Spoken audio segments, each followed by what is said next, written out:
ស័យវាសនាជាពីបុព្វទេសបាយម្លេះទេលងសពថ្ងៃ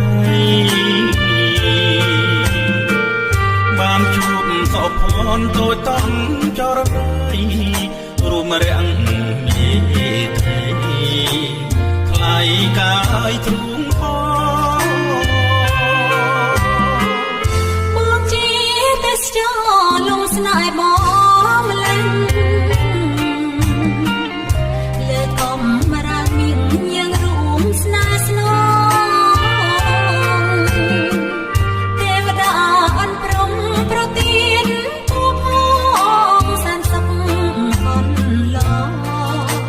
លើខាត់សួរដល់ឆ្នាំ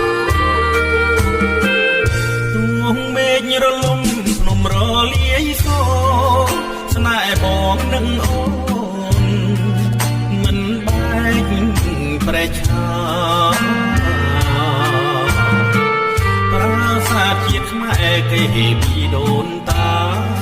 បាទបបខាផ្លាប្រពរុងស្នេហ៍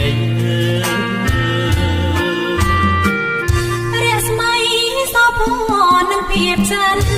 ថ្លាប្រាសាទសីលាជាសំស័យ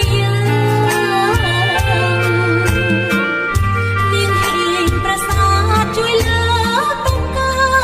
ងថ្លៃថ្លារុងរឿ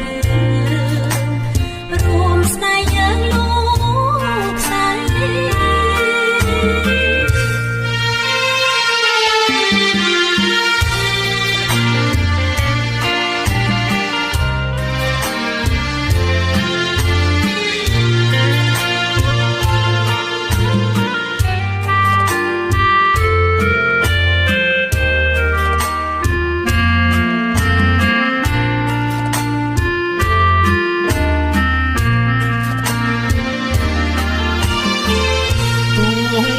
រលំភ្នំរលាយសូនស្នេហ៍បងនឹងអូនមិនបែក